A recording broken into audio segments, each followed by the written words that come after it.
शांति आज का विषय है।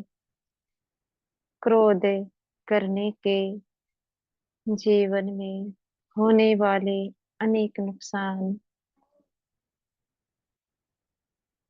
मीठे बाबा कहते हैं, क्रोध वह बुराई है। जब यह बुराई किसी मनुष्य आत्मा में होती है, उस आत्मा से अनेक पाप कर्म करा देती है। क्रोध वह बुराई है। आज क्रोध के चलते सारा विश्व एक दूसरे का दुश्मन बना हुआ है। यह बुराई घर घर में पनप चुकी है। क्रोध वह बुराई है जो आत्मा को अंदर ही अंदर खोखला कर देता है। क्रोध प्यार को खत्म कर देता है। क्रोध पर कंट्रोल करने के लिए शांति की शक्ति का प्रयोग किया जाता है। जब शांति की शक्ति का प्रयोग करते हैं तो प्रेम की शक्ति ऑटोमेटिक कार्य करने लगती है। जब कोई आत्मा क्रोध करती है तो अपने को शांत रहना है। जब अपने को शांत रखते हैं तो अपनी शक्तियों का बचाव होता है। जब अपने पास शक्तियां होगी तभी तो आत्माओं से प्यार किया जाएगा। बगैर शक्तियों के कैसे प्यार हो सकता है। इसलिए क्रोध के समय शांत रहना है। क्रोध ही आत्माओं को जवाब क्रोध से नहीं देते हैं। क्रोध का जवाब शांति में रहकर देते हैं।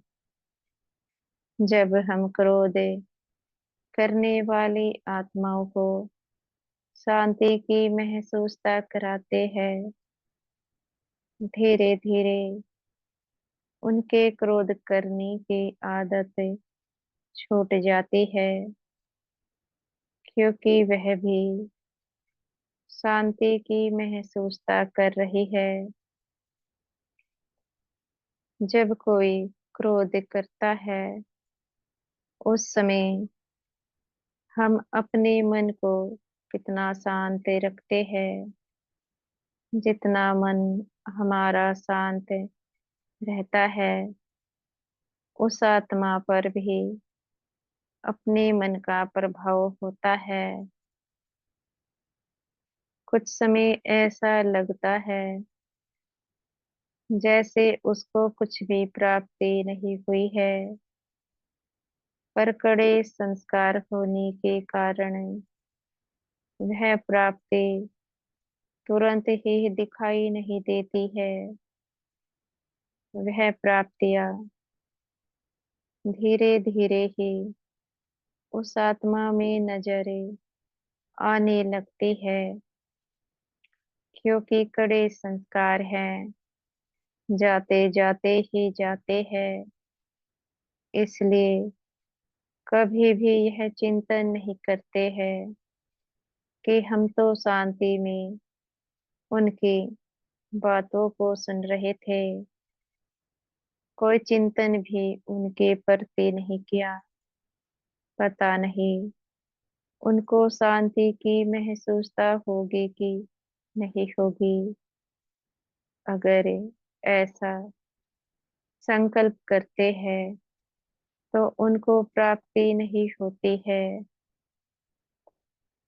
प्राप्ति तभी होती है जब इन बातों को भूल जाते हैं।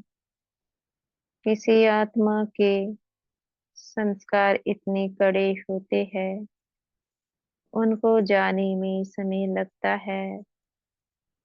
जिसके चलते देरी से उनका परिवर्तन होता है। इसलिए धैर्यता को बनाए रखना है। अपने शांति के गुण को धारण किए रखना है। क्रोध करने वाली आत्माओं को शांति में रहकर ही जवाब देना है। जितना शांति से जवाब देंगे उतनी प्राप्ति उन आत्माओं को भी हो जाती है। अगर क्रोध पर विजयी बनना है तो शांति के गुण को धारण करे, क्योंकि शांति का गुण ही है जो क्रोध पर विजय दिलाता है। अगर आज भी अपना क्रोध करने का संस्कार छूटा नहीं है तो आत्माओं के प्रति अभी तक पॉजिटिव नहीं हुए हैं।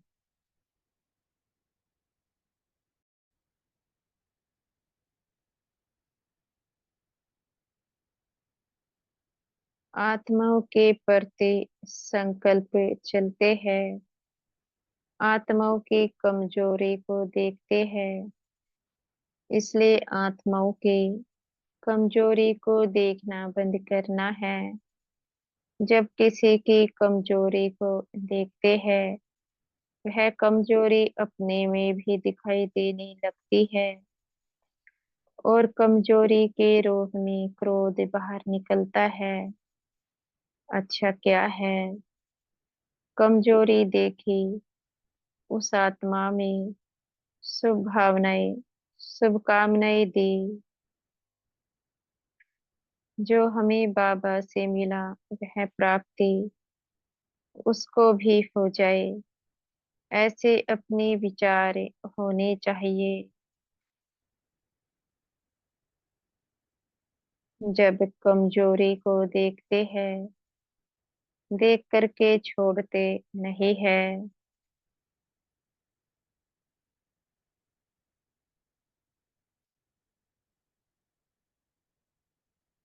आत्माओं को शुभ कामनाएं देते हैं, उसके बाद बातों को भूल जाते हैं। भूलने से वह कमजोरी अपने में नहीं आती है। अगर भूलते नहीं तो वह कमजोरी अपने में आ जाती है और वही कमजोरी क्रोध का रूप ले लेती है। इसलिए बातों को भूलते चलो और क्रोध का अंत करते चलो। अन्यथा जो क्रोध दूसरों में देखते हैं अगर उसको भुलाते नहीं है तो अपना भी क्रोध करने का संस्कार जाता नहीं है। अगर ये क्रोध के संस्कार से छूटना है तो सबको शांति का दान देते चलो। अच्छा, ओम शांति।